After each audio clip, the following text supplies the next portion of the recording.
Hi friends, welcome to Radhu's Food Court and Vlogs. അപ്പോൾ ഓണമായിട്ട് പായസത്തിൻ്റെ ബഹളമായിരിക്കും. അപ്പോൾ അതിന് നമുക്ക് പെട്ടെന്ന് ഉണ്ടാക്കാൻ പറ്റിയ ഒരു സേമിയ പായസം എങ്ങനെ ഉണ്ടാക്കാമെന്ന് നമുക്ക് നോക്കാം. സേമിയ പായസത്തിന് ആവശ്യമായ സാധനങ്ങൾ മെയിനായിട്ട് സേമിയ അല്ലേ, സേമിയ വേണം, പഞ്ചസാര വേണം, പിന്നെ കുറച്ച് ഏലക്കാപ്പൊടി, ഒരു 1-2 സ്പൂൺ നെയ്യ്, പിന്നെ നമുക്ക് അണ്ടിപ്പരിപ്പ്, മുന്തിരി.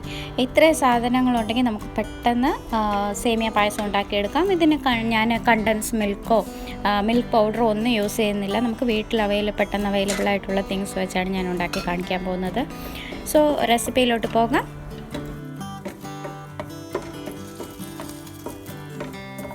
അപ്പോൾ ഒരു പാത്രം എടുത്ത് വെച്ച് നിങ്ങൾ ഇഷ്ടമുള്ളൊരു പാത്രം എടുത്തോളൂ പായസം ഉണ്ടാക്കാനായിട്ട്. എന്നിട്ട് അതിലോട്ട് 1 സ്പൂൺ നെയ്യ് ഒഴിച്ച് കൊടുക്കുക. നെയ്യ് ചൂടാകുമ്പോഴേക്കും അതിൻ്റെ അകത്ത് അണ്ടിപ്പരിപ്പും കിസ്മിസും ഇട്ട് നമുക്ക് നന്നായിട്ടൊന്ന് വറുത്തെടുക്കാം.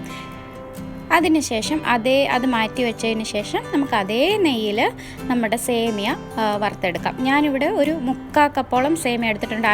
1 കപ്പാണ് ഓൾമോസ്റ്റ് എടുത്തിട്ടുള്ളത്. അതിൽ 1 കപ്പ് ഫുള്ളായിട്ടില്ല, 1 കപ്പിനെക്കാട്ടിലും കുറച്ച് കുറവാണ് സേമിയ നന്നായിട്ട് വറുത്തെടുത്താലേ നമ്മുടെ പായസത്തിൽ നമുക്ക് സേമിയ ഉതിരായിട്ട് കിട്ടത്തുള്ളൂ, അല്ലെ ഒട്ടിപ്പിടിച്ച് പ്രശ്നമാവും. അതിന് ശേഷം നമ്മുടെ സേമിയ വറുത്തതിന് ശേഷം ഞാൻ ചൂടുവെള്ളമാണ് ആഡ് ചെയ്യുന്നത്.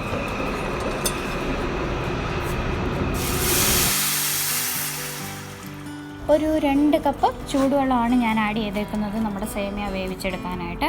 നമുക്ക് സേമിയ ഒന്ന് അടച്ചു വെച്ച് വേവിച്ചെടുക്കാം. സേമിയ വെന്തതിന് ശേഷം നമുക്ക് അതിലോട്ട് പാൽ ആഡ് ചെയ്ത് കൊടുക്കാം. ഞാനൊരു 3.5 കപ്പ് പാലെടുത്ത് വെച്ചിട്ടുണ്ട്. ആദ്യം നമ്മളൊരു 3 കപ്പ് ആഡ് ചെയ്ത് കൊടുക്കും. ആഡ് ചെയ്ത് വെച്ചിട്ട് ഒന്ന് തിളച്ച് ഒരു ചെറുതായിട്ടൊന്ന് തള വന്ന് ഒന്ന് കുറുകി വരുമ്പോഴത്തേക്കും നമ്മൾ അടുത്ത ബാക്കിയുള്ള പാലും കൂടെ ആഡ് ചെയ്ത് കൊടുക്കാം. ഒരു 1/2 കപ്പ് പഞ്ചസാരയാണ് ഞാൻ യൂസ് ചെയ്യുന്നത്. എനിക്ക് അത് കറക്റ്റായിരുന്നു. പിന്നെ നിങ്ങളുടെ മധുരം അനുസരിച്ച് പഞ്ചസാരയുടെ അളവ് അഡ്ജസ്റ്റ് ചെയ്തോണം.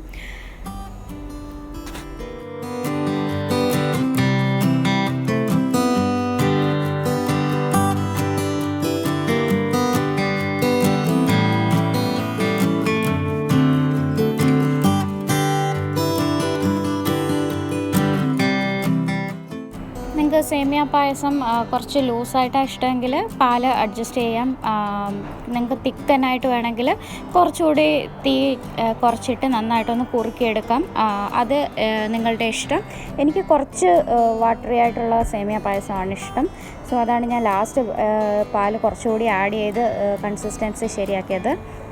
ടോട്ടൽ മെഷർമെൻറ്റ് ഞാൻ ഡിസ്ക്രിപ്ഷൻ ബോക്സിൽ ഇടുന്നതായിരിക്കും. ഇപ്പം ഞാൻ ഇതിലോട്ട് ഒരു സ്പൂൺ ഏലക്കാപ്പൊടി ആഡ് ചെയ്തിട്ടുണ്ട്. ഏലക്കായും പഞ്ചസാരയും കൂടെ ഇട്ട് പൊടിച്ചെടുത്തതാണ് മിക്സിയിൽ. ഇനി നമ്മൾ വറുത്തെടുത്ത് വെച്ചിരിക്കുന്ന അണ്ടിപ്പരിപ്പും കിസ്മിസും നമുക്ക് ഇതിലോട്ട് ആഡ് ചെയ്ത് കൊടുക്കാം. പിന്നെ ടേസ്റ്റ് എൻഹാൻസ് ചെയ്യാൻ വേണ്ടിയിട്ട് നമുക്കൊരു പ്രസൻറ്റേഷനൊക്കെ ആയിട്ട് വേണ്ടിയിട്ട് നമുക്ക് എന്ത് ചെയ്യാം, 1 സ്പൂണ് നല്ല നെയ്യ് കൂടി ആഡ് ചെയ്ത് കൊടുക്കാം.